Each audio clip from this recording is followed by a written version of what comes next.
সোনার দোকানও ওনার আছে। তো আমরা কিছু একটা জিনিস দেখাচ্ছি, প্লিজ কাইন্ডলি দেখে নিন, তারপর আমার দাদার কাছে আসবো। হ্যালো মিস্টার তাপস দা। নমস্কার। আচ্ছা দাদা, আপনার ব্যাপারে তো অনেক কিছু শুনেছিলাম যে আপনার সোনা সঠিক দামে বেচেন, আর হলমার্কের সোনা ওই মানে যেমন মানে কম ওজনেও আপনি খুব ভালো ভালো মানে সোনা বানান, যেটাতে মানুষের বিয়ের ক্ষেত্রে অনেক সুবিধা হয়। যেমন মানুষ তো আজকের ডেটে যা সোনার দাম, তো মানুষ তো কিনতে পারে না। একটা বিয়ে বাড়ির প্যাকেজ বা অন্য কিছু কি কি আপনারা প্রোভাইড করেন কাইন্ডলি বলবেন, তাহলে আপনার মুখে শুনতে পারি।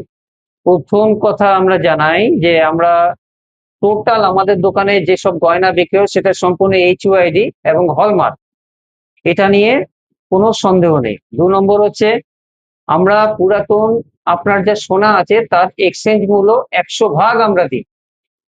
3 নম্বর হচ্ছে আমরা হলমার্ক গহনার মজুরি নিই খুবই সামান্য এবং তুলনামূলক অনেকটাই কম, সেটা আপনি বাজার ঘুরে দেখলেও বুঝতে পারবেন। আমরা নিচ্ছি মাত্র মেকিং চার্জ মাত্র 8%। আচ্ছা দাদা, দোকানটা আপনার কোন জায়গায় আছে দাদা? এটা আমার দোকান হরিশ্চন্দ্র দত্ত রোড, সুকচর। আচ্ছা, যদি কেউ জানতে চায় কিভাবে আসতে পারে, মানে আসার রাস্তা আপনি ডাইরেকশন বলতে পারবেন যদি আসার কেউ দূর রাস্তায় থেকে আসে? গুগলে আমার দেওয়া আছে, ম্যাপ দেওয়া আছে। আর যে সোদপুর স্টেশন থেকে ল্যান্ডমার্ক হচ্ছে আমাদের সেন্ট জেভিয়ার্স স্কুল, এটাই হচ্ছে ল্যান্ডমার্ক। আচ্ছা, তো দাদা আর একটা জিনিস জানতে চাইছিলাম। আচ্ছা ভাবুন, যারা মানে ভাবছে যে দেখেন সোনার তো দাম প্রচুর বেড়ে গেছে, আপনিও তো জানেন তাই তো? হুম হুম। তো এই এই মূল্যতে মানে একটু কম মূল্যতে যে একটা গরিব ঘরের মানুষরা কি আপনার দোকানে আসলে কি কম্বো হিসাবে কিছু আপনারা প্রোভাইড করেন বিয়ে বাড়ির জন্য?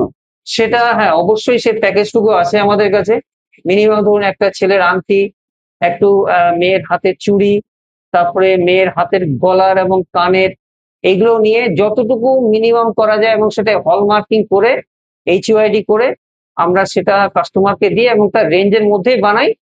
যে যেভাবে জিনিসগুলো নিতে পারবে আমরা সেভাবেই তাকে দেবো জিনিসগুলো বানিয়ে। আচ্ছা, আবার এমন হবে না যে হলমার্ক বলে আপনি কেডিএম সোনা দিলেন या অন্যরকম সোনা? সেটা তো আমাদের মানে আপনি যদি মনে করেন এখানে আমাদের গ্যারান্টি কার্ড আছে বা আমাদের দোকানের ট্যাক্স ইনভয়েস আছে, জিএসটি যেটা আমরা বিক্রি করি, জিএসটি সমেত ট্যাক্স ইনভয়েস, ওগুলো আপনারা রেখে দেবেন। এবার আপনি HUID যখন মারা থাকবে তখন সেখানে আপনার তো কোনো ডুপ্লিসিটি হওয়ার তো কোনো কারণ নেই।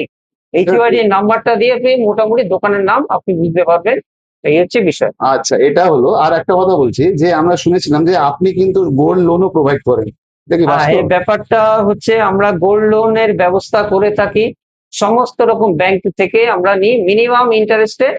আপনি যে চাইলে যে কোনো ব্যাংক থেকে আমাদের মারফত গোল্ড লোন করতে পারেন এবং রূপোরও আমরা লোন করাই।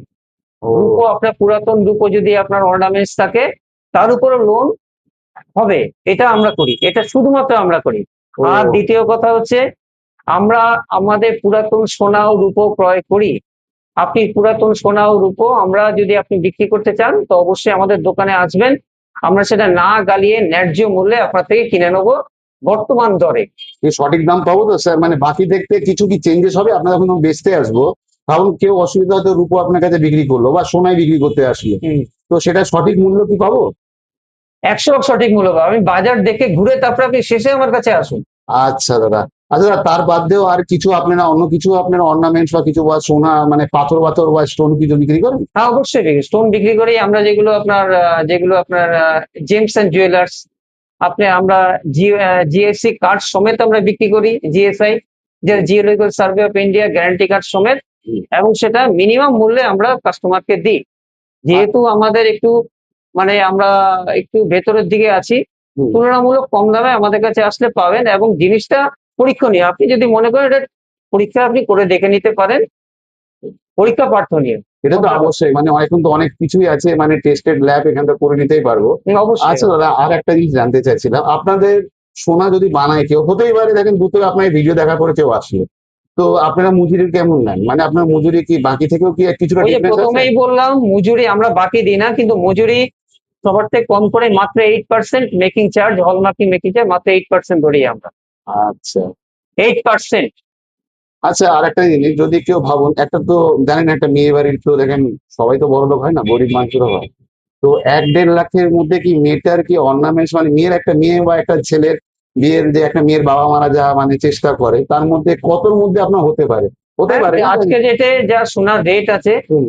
তাতে করে 1.5 লক্ষ টাকা দিয়ে আপনি মোটামুটি একটা বিয়ের গয়না যেটুকু না হলে নয়, একটা মেয়ের বিয়েতে একটি মেয়ের গয়না এবং ছেলের গয়না মিলে যেতটুকু না হলে নয় 1.5 লক্ষ টাকার মধ্যে আপনি বানিয়ে নিতে পারেন, খুব সুন্দরভাবে, খারাপ হবে না, এটুকু তাও দাদা একটা জাস্ট আইডিয়া চাইছি, যেটা মানুষের হয়তো শুনতে ইচ্ছা করবে, যে 1.5 লক্ষের মধ্যে আপনি মেয়েকে কি কি দেবেন বা ছেলেকে কি কি দেবেন? দেখেন আমি জানি ধরুন অনেকে মেয়েদের হাতে 2টো চুড়ি হলো হুম, 1 নম্বর, হুম, একটা কানের হলো 1 জোড়া হুম, 2 নম্বর, 3 নম্বর ছেলের হাতে একটা আংটি হলো, হুম, 4 নম্বর একটা ধরুন একটা গাঁথাই একটা নেকলেস হলো, হুম।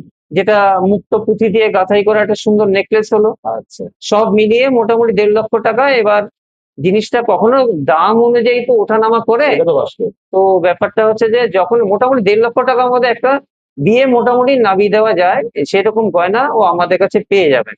আচ্ছা দাদা, ঠিক আছে দাদা, আপনার সাথে কথা বললাম, খুবই ভালো লাগলো। চেষ্টা করবো যে মানুষ আসুক আপনার কাছে, একবার দেখে যাক যে আপনি কি ভ্যালুতে বেচেন, হ্যাঁ, কি দাম আপনি নেন। তো বাকিদের যে মূল্যের মধ্যে আপনার মধ্যে ডিফারেন্স কি আছে বাকি দোকান থেকে, নিশ্চয়ই লোকরা আসবে। ধন্যবাদ দাদা। সব থেকে বড় বিষয় যেটা আমি আচ্ছা। আবারও জানাই, আমি পুরাতন সোনা ও রূপো ক্রয় করি এবং সেটা ন্যায্য মূল্যে। আপনি বাজার ঘুরে এসে শেষ আমার কাছে এসে বেচতে পারেন, তাহলে বুঝবেন আমি কতটা ন্যায্য মূল্য দিই। সেটা পুরাতন গয়না, সোনা হোক আর রূপো হোক, সেটা আপনি দেখতে পাবেন আমার কাছে। ঠিক আছে দাদা, থ্যাংক ইউ দাদা।